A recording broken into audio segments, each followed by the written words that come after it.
Hi cinema കാഴ്ചയിലേക്ക് എല്ലാ പ്രിയപ്പെട്ട പ്രേക്ഷകർക്കും ഹൃദയം നിറഞ്ഞ സ്വാഗതം.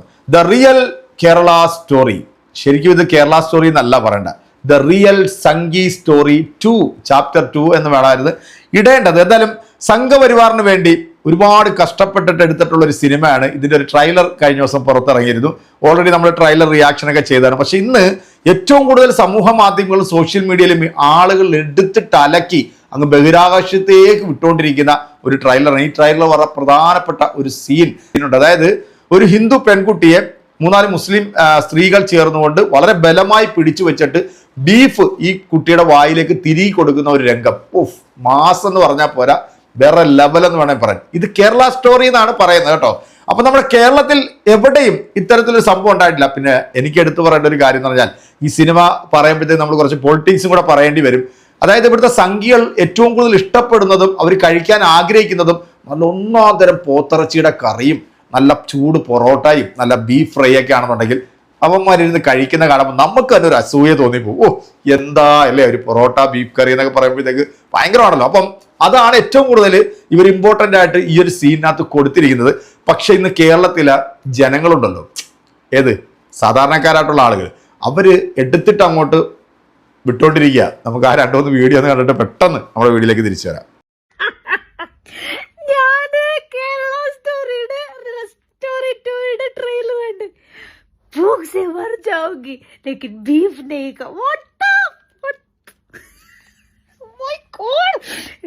രക്തം തളക്കണതൊക്കെ കണ്ടിട്ട് ഒരു വട്ടികൾ ഇന്നേവരെ എന്തെങ്കിലും ബീഫ് എത്തിച്ചിട്ടില്ലല്ലോ ദൈവമേ.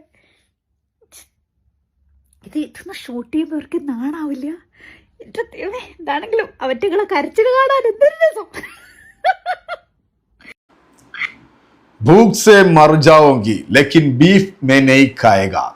ഞാൻ വിശന്ന് മരിച്ചാലും ബീഫ് കഴിക്കില്ലെന്ന് ഉളുപ്പോ നാണവോ ഈ പറയപ്പെടുന്ന വേട്ടാവളിയന്മാർക്കുണ്ടെങ്കിൽ ഇങ്ങനെ ഒരു രംഗം ആ സിനിമയിൽ ഉൾപ്പെടുത്തുമോ? ഇത് കൊണ്ടൊന്ന് കണ്ടോ.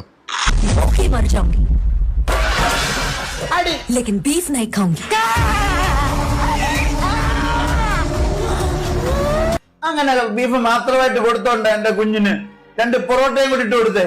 അവള് കഴിക്കും, അടങ്ങിയിരുന്ന അവള് കഴിക്കും. അവള് കേരളത്തിൽ നിന്നുള്ള ആണെങ്കിൽ അവള് കഴിക്കും. ഈ മുസ്ലിങ്ങളെ ഹിന്ദുക്കളെ ഒക്കെ കൂടി തമ്മിൽ തല്ലിക്കാനായിട്ട് ഓരോ തന്തയില്ലാത്തവന്മാർ ഓരോ സിനിമ ഇറക്കി വിടും, 1, 2 എന്നൊക്കെ പറഞ്ഞ്. എല്ലാരും പോയി കാണണം ഈ ഒരു സിനിമ. നമുക്ക് ഒരു ബീഫ് കറിയും മേടിച്ചുകൊണ്ട് പോയിട്ട് വേണം ഈ സിനിമ, ഒരു ബീഫ് ഫെസ്റ്റ് തന്നെ നടത്തണം ഈ സിനിമ ഇറങ്ങുന്ന ദിവസം. അങ്ങനെയാണ് എനിക്ക് മനസ്സിലാക്കാൻ സാധിക്കുന്നത്. ഇത് കാണുമ്പം പൊട്ടുന്നവരൊക്കെ ഉണ്ടായിരിക്കാം, അവിടെ പൊട്ടിക്കൊണ്ടിരിക്കുന്നതേ ഉള്ളൂ. ഒരു ചന്തയിലായ്മ എഴുതി പടത്തിരുന്നു നാട്ടുകാരെ തമ്മിൽ തല്ലിക്കുക. പത്തിരി എടുത്ത് അവള് ചുമ്മാ ഇരുന്ന് തിന്നും. കേരളത്തിൽ ഇങ്ങനെ ഒരു പെൺകുട്ടിയെ പിടിച്ചു നിർത്തി വായിൽ ബീഫ് തിരിക്കുന്നത് ഒരു നിലയ്ക്കും ന്യായീകരിക്കാൻ പറ്റാത്ത കാര്യമാണെന്ന് ഇവിടുത്തെ BJP-ക്കാർക്ക് പോലും അറിയാം. ഇവിടുത്തെ BJP-യുടെ പ്രധാനപ്പെട്ട ആളുകൾ ഉള്ളിക്കറിയാണെന്ന് വ്യാജം പറഞ്ഞ് ബീഫ് കഴിക്കുന്നവരാണ്. അവർക്ക് ബീഫ് എന്ന് പറയുന്ന സംഗതിയുടെ ടേസ്റ്റും അറിയാം, അത് കേരളത്തിൽ നിന്ന് മാത്രം പ്രിയപ്പെട്ടതാണെന്ന് അറിയാം, അത് ആരും വായിലേക്ക് തള്ളി തരേണ്ട കാര്യമില്ല എന്നും അറിയാം. സോ അവർക്ക് ഇങ്ങനൊരു സംഭവം ഉണ്ട് എന്ന് പറയാൻ ആർക്ക് പറ്റും? BJP-യുടെ മുൻ സംസ്ഥാന അധ്യക്ഷന് പറ്റുമോ ഇങ്ങനൊരു പ്രശ്നമെന്ന് പറയാൻ? അദ്ദേഹം നല്ല ബീഫ് പ്രേമിയാണെന്ന് നമ്മൾ കൺട്രോളാണ്. അപ്പോൾ ഞാൻ പറയുന്ന പോയിന്റ് എന്ന് വെച്ചാൽ, ഇത് ഏറ്റെടുക്കാൻ BJP-ക്കാർക്ക് പോലും പറ്റുന്നില്ല. കാരണം ഇത് ഏതെങ്കിലും നിലയ്ക്കൊന്ന് വിശദീകരിച്ച് ഒപ്പിക്കണമല്ലോ. ഇതിന്റെ ഒരു ഉദാഹരണം ഇങ്ങനെ സംഭവം നടന്നിട്ടുണ്ട്, മലപ്പുറത്ത് പെരിന്തൽമണ്ണയിൽ ഇങ്ങനെ ഒരു ബീഫ് കുത്തിക്കയറ്റി സംഭവം ഉണ്ടായിട്ടുണ്ട് എന്നൊക്കെ ഒരു വ്യാജമൊക്കെ പറഞ്ഞ് ഒപ്പിക്കണ്ടേ? അങ്ങനെ ഒരു സംഗതി ഇല്ല എന്നുകൊണ്ട് തന്നെ ഇതിനെ പിന്തുണയ്ക്കാൻ ഈ ഒരു സിനിമ ഏറ്റെടുക്കാൻ BJP-ക്കാർക്ക് പോലും സാധിക്കത്തില്ല എന്നുള്ളത് സത്യസന്ധമായിട്ടുള്ള കാര്യം. എന്തായാലും സംഭവം എയറിലായിട്ടുണ്ട്. പിന്നെ ഇവരെന്താണോ ഈ സിനിമ കൊണ്ട് വിചാരിക്കുന്നത് അതിന് പറ്റിയ രീതിയിലുള്ള റീച്ചും ഈ സിനിമയ്ക്ക് ലഭിക്കുന്നുണ്ട് എന്നുള്ളതാണ് സത്യം. എന്തായാലും ട്രെയിലർ പൊളിച്ചിട്ടുണ്ട്. നമ്മുടെ മാഷ് പറഞ്ഞതുപോലെ നോമ്പൊക്കെ ആയിപ്പോ ഇല്ലെങ്കിൽ ഒരു ബീഫൊക്കെ മേടിച്ച് ഒരു 2 പൊറോട്ട ഒക്കെ ആയിട്ട് നമുക്ക് നേരെ ഈ സിനിമ കാണാൻ കയറിയിരുന്ന് അവിടെ ഇരുന്ന് അത് ആസ്വദിച്ച് കഴിച്ച് ഈ സിനിമ കാണാമായിരുന്നു. കാരണം ഇത് കേരളത്തിലാണല്ലോ, കേരള സ്റ്റോറി ആണല്ലോ. എന്തായാലും ഈ സംഗി സ്റ്റോറി ട്രെയിലർ കണ്ടിട്ട് എൻ്റെ പ്രിയപ്പെട്ട പ്രേക്ഷകരെ നിങ്ങളുടെ അഭിപ്രായങ്ങൾ അറിയിക്കുക.